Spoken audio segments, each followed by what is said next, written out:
Okay, so let's quickly talk about oils.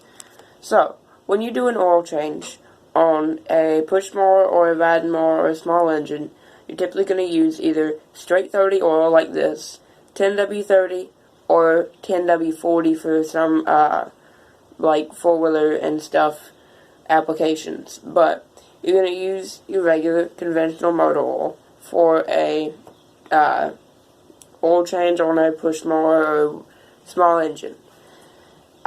It doesn't really matter what brand. I just use Fram in most of my business stuff. I've used synthetic oil and stuff in other applications, but I normally just use Fram oil. Now, let's talk about oil treatments. So, first off, zinc in your oil. Oil treatment, this is SCP. It says improves oil performance, and it contains zinc. It has some other stuff, but basically, you use zinc in small engines or any engine with flat tappet camshaft. So, most small engines, this riding mower, and this tiller, and this push mower, and this edger all use flat tappet camshafts. And you would want to add zinc into your oil. Now, will it be okay without it? Maybe. It should be okay, but it definitely helps reduce the wear of your camshaft. It will make it last a lot longer. Especially for like four-wheelers and things that run at high RPM, you definitely want to use zinc in your oil.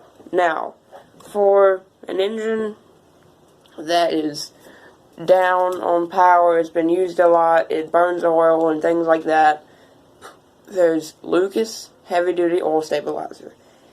And it's been advertised a lot and everything, and I'm not qualified to know it. I don't have enough experience with it. I don't know much about it.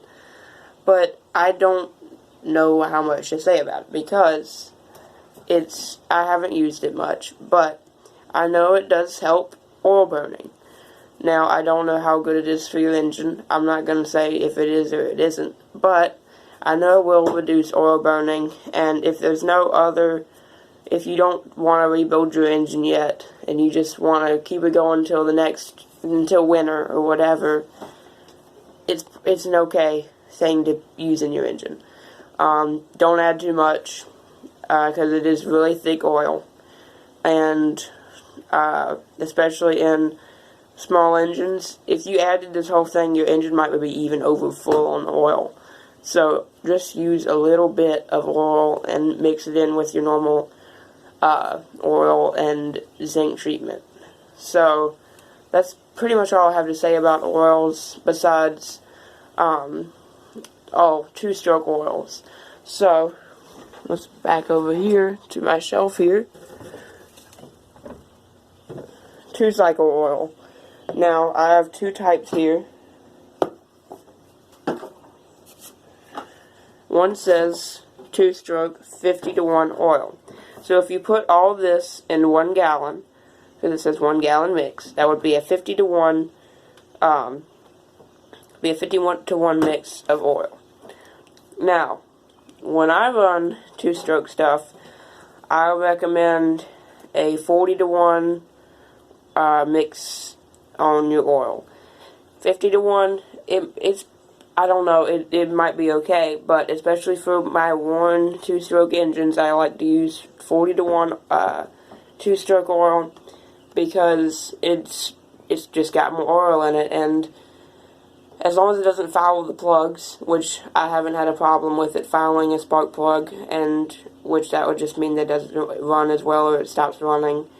I've had no problems with that. It works good. I don't know obviously two-stroke boat motors and stuff, I don't know much about that. But as far as small engine, like weed eater chainsaw stuff, I use 40-to-1.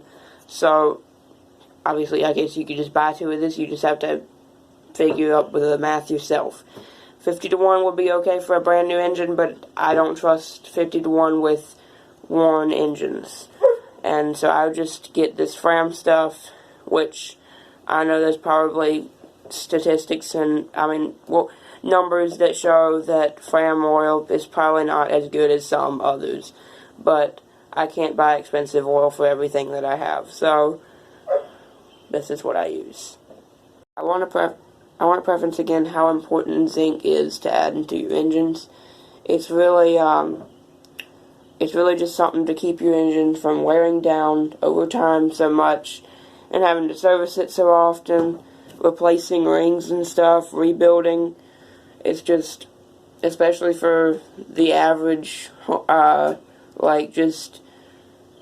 work on small engines, so I know enough to be able to do a rebuild and stuff, but you don't want to have to rebuild your engine. You have other things to do. You're busy, so please use zinc. It doesn't cost too much. You only have to use like a fifth of it per bottle, and it conserves our older small engines too, because a lot of the older small engines, obviously they wear down and stuff, and we need to keep them going. So I think that's about it for this video. Thank you for watching, and I'll see you next time.